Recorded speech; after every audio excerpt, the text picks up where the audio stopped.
amis de l'île de Ré et d'ailleurs. Aujourd'hui, je suis chanceuse car je suis dans un très bel endroit, un petit peu retiré. Je suis à la ferme des Baleines. C'est situé entre Saint-Clément et les Portes. Bref, c'est une ferme un peu expérimentale, modèle, écologique bien sûr, développement durable, circuit court. Ici, on essaye de faire plusieurs produits avec l'océan. On va suivre cette visite avec Benjamin, le directeur d'exploitation, et quelques salariés de l'équipe. Voilà.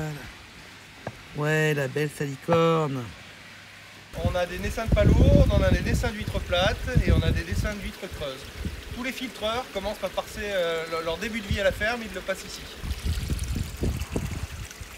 Là, c'est déjà plus tout à fait des bébés, hein. On a déjà des petites palourdes qui sont déjà bien formées, qu'on va pas tarder à devoir aller installer dans les marais parce qu'au bout d'un certain temps, en nurserie, elles arrêtent de grandir et elles ont besoin d'aller s'enfouir dans la vase pour pouvoir continuer à profiter et à grandir efficacement.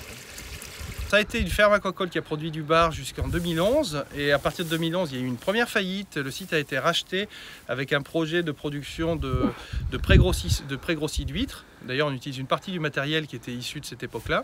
Et Jacques a défendu comme projet au tribunal de commerce le fait de partir sur un projet de développement de production d'huîtres rétaises orientées sur la qualité. Donc la première année, Jacques Lepage l'a utilisé principalement à nettoyer le site où il y a eu un gros travail de dépollution, on peut dire, hein, parce qu'il y avait 40 ans d'activité quasiment industrielle sur le site, donc énormément de déchets accumulés dans tous les coins.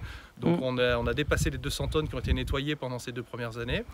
Et moi je suis arrivé début 2018 où là on a pu lancer la production à proprement dit, avec donc un modèle de production qui était 100% sur les marais. Donc on a commencé que sur les huîtres et puis progressivement cette production elle s'est diversifiée et de l'huître on est parti de plus en plus vers de la polyculture avec plein de petites productions qui sont parfois anecdotiques, hein. Il y a des choses qu'on produit en toute petite quantité pour des restaurateurs, certaines plantes qu'on va cueillir, on va en faire quelques kilos dans l'année simplement, la mertensia, la ficoïde, on en fait dans des petites quantités. Donc on a des plantes purement autochtones qu'on propose, d'autres qui le sont un peu moins mais qui aiment bien l'eau salée. Et puis au bout du compte, on a donc tout un tas de petites niches comme ça qui sont intéressantes pour les restaurateurs.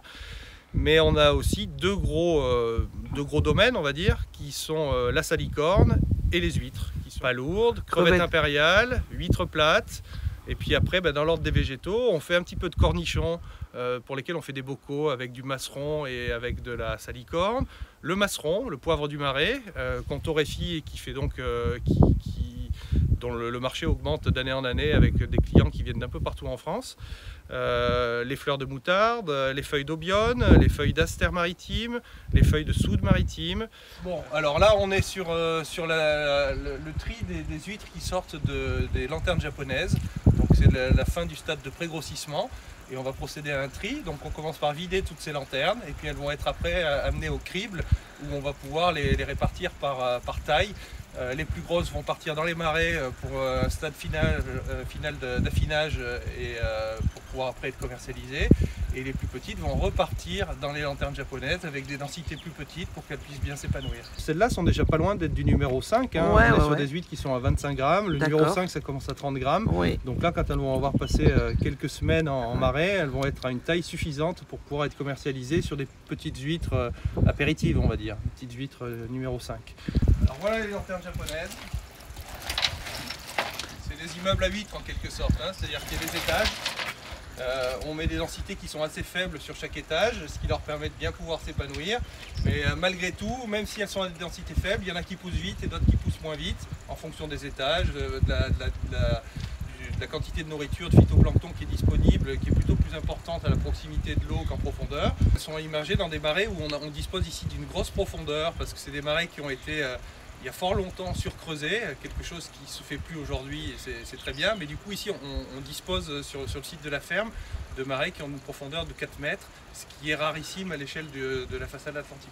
Donc moi je m'appelle Coralie Le Picard, je suis actuellement en 3e année de faculté de biologie à l'université de La Rochelle. Et en fin d'année du coup on fait un stage et j'ai décidé de le faire ici à la ferme des Baleines car on m'a proposé de m'occuper de l'optimisation de l'aquaponie. Donc ici en fait on a des dorades, on a des crevettes qui créent l'écosystème marin et les fesses de ces animaux vont pouvoir alimenter en fait en azote nos salicornes qui sont en train de pousser. Donc ici il y a des semis. Donc ici en fait je fais tout un test notamment par rapport à l'apport d'eau douce, parce que la salicorne a aussi besoin d'eau douce pour pouvoir mieux pousser. Donc ici on va avoir un arrosage qui va être plus successif, alors qu'ici on va avoir beaucoup plus d'arrosage. Donc ici j'ai plein de petites zones qui me permettent de faire un comptage aussi pour au final faire des tests statistiques et pouvoir déterminer quelles sont les caractéristiques qui permettent le meilleur développement des salicornes. On est venu semer la salicorne au mois de janvier à peu près.